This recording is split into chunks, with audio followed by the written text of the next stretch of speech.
So my wife and I, we say I love you a lot to each other. Aww. It's a good thing. You know, I mean, come on, give it up for people that we love. Yeah. So, but I've noticed that when you say things a lot, you begin to realize, like you can start to decode a subtext to it. Like, I love you can mean so much more. You know, like for instance, you know, I love you can sometimes mean, don't touch me, I'm too hot. or I love you can mean like, you have just made a request and it's dumb. My favorite is I love you, which means no, I will not do that shit.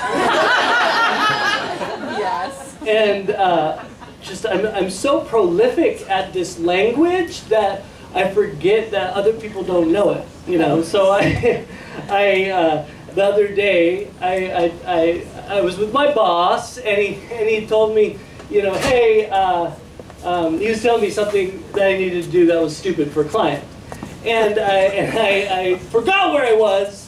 I was like, I love you.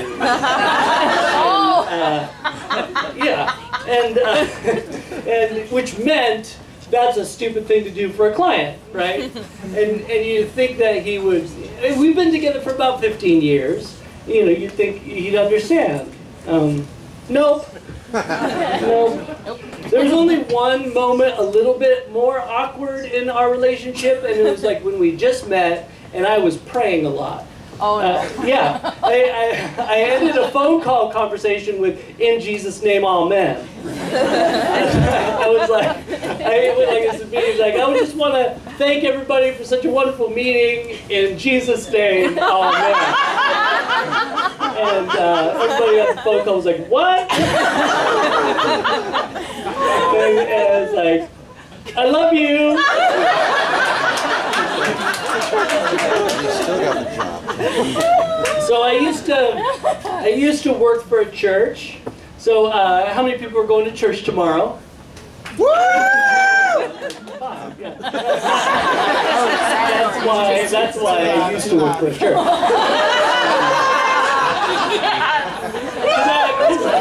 Because I would go on Sunday and like everybody was at brunch. Yeah. So I was like, you know, I was like, oh, I'm just so glad that all three of you are here today. It's not going to be awkward at all. And yeah, so but you know, so we had to close the thing down, and you know, it was sad. But Too soon!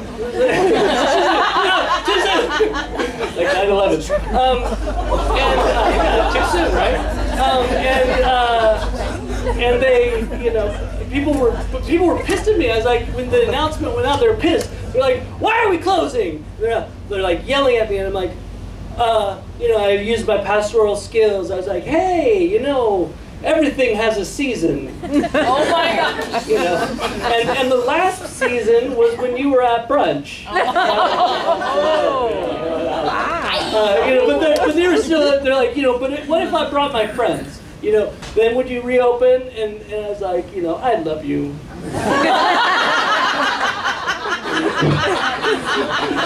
But you know, I served the community for about 15 years, and you know, it was sad to let it go. It was sad, and but when the announcement went out, people, it was like somebody was like saying it was like people thought like I had just announced like an asteroid was about to hit the Earth. They were like, "What?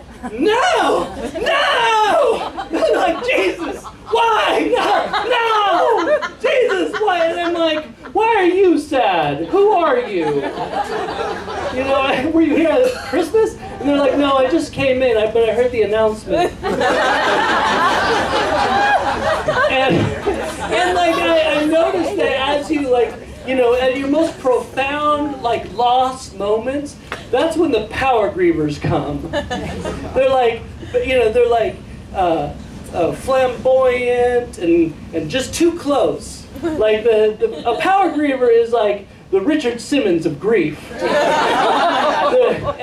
and their sadness is as awful as his shorts. You know, I mean, just like they were, you know, he's like, you know, I'm so sorry about your father, and you're like, oh, yes, thank you. You're like, I'm sorry he died. He was my friend. No! You know, Jesus, no! Jesus, no! And we're like, oh, well then let me comfort you in my loss.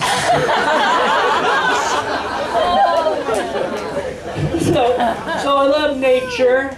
You know, give it up for nature. I love nature. You know, I love birds, and I love their bird voices. You know, the little twitter, like doo-doo-doo. But you know, I'm just. Why did crows get the shaft when it comes to bird voices? You know, it's like their normal voice is like Estelle Harris, like the mother of, you know, of Costanza. You know, her touching a hot stove. It's like Speaking of terrible noises, I'm not sure why children are given violins. Yeah,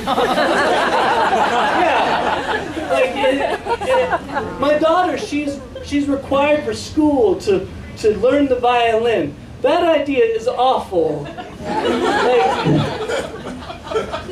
because, you know, I mean, she's required to use a horsehair bow against sheep intestine strings.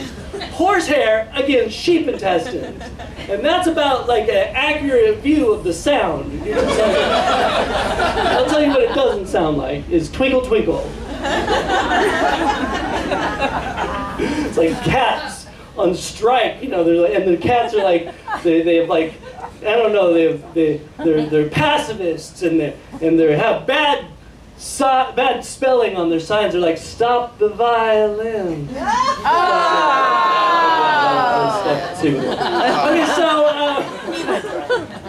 so I know why only one person in a relationship can sleep, and it's because the other one has decided, you know, around about bedtime, that they're a informant from hell. You know what they do?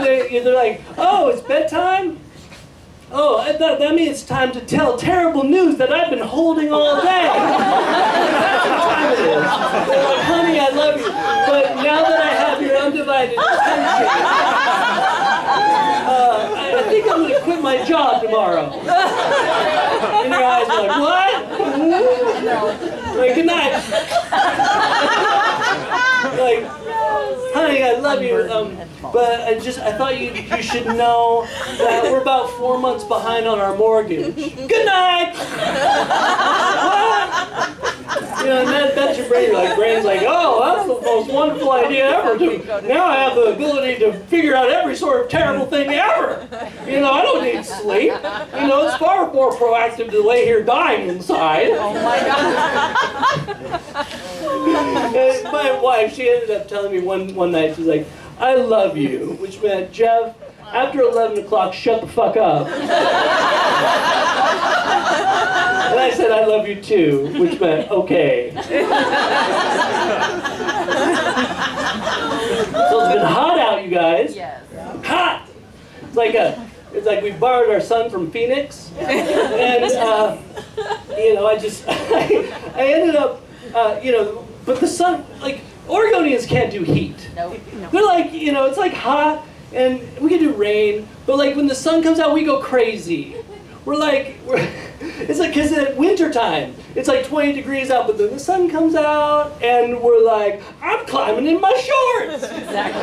Because I decided it's Cancun. Yep. You know, but then when it gets above 83, everything changes. Yep. Like everybody sit next to you with like hot, ugly face. You know, just like the bread is sharing its disdain for life. It's hot. Yeah, the summer heat, it like changes, you know, it's awful. It makes us all crazy. And it's summertime and people are like, let's do something. Let's do something. It's hot out. let's do something unreasonable. Let's go camping. You know, and I just went camping. And I realized that my my outdoorsiness just got trumped by my old. I ended up realizing, you know, I was like, because I left my blow-up air mattress. I was like leaving the I was driving away. I was like, oh, I'll just rough it. And that is not a 40-year-old man thought.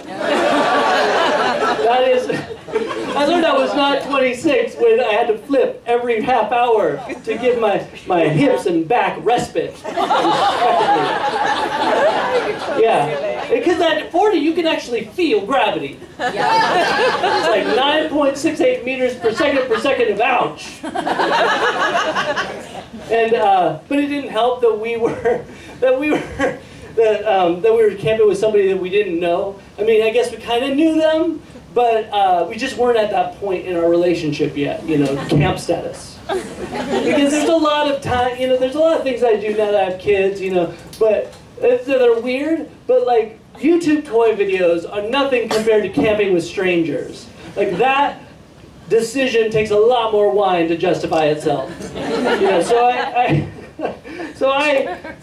you know, because you have to move through the echelons of a relationship in order to reach camp status. Mm-hmm. You know, you have to be able to go, you know, vacation together, maybe, you know, have some holidays, and then maybe get drunk and pass out on somebody's couch in order to have a proper camplationship. You know, and we went from play dates to camping, and you can't skip echelons without it getting weird. You know, because it's mainly reserved for like family and maybe if you're gung-ho church. Right. Well, 5 of you.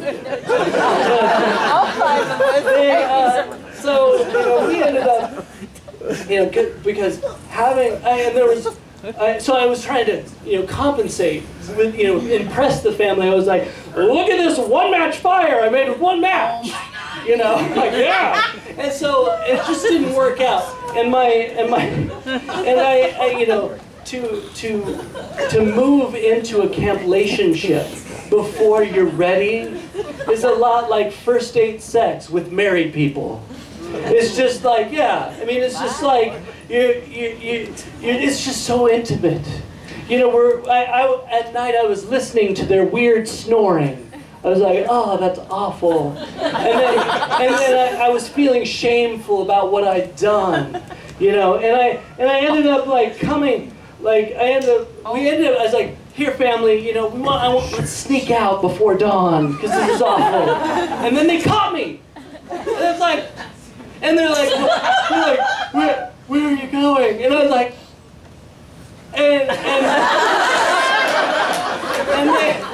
and they're like, well, you're packing up your tent? And I was like, yeah, you know, I just think this was too soon. And they're like, well, you know, too soon for camping? And I was like, yeah, I mean, camping, it changes everything. And they're like, what? And I was like, I love you.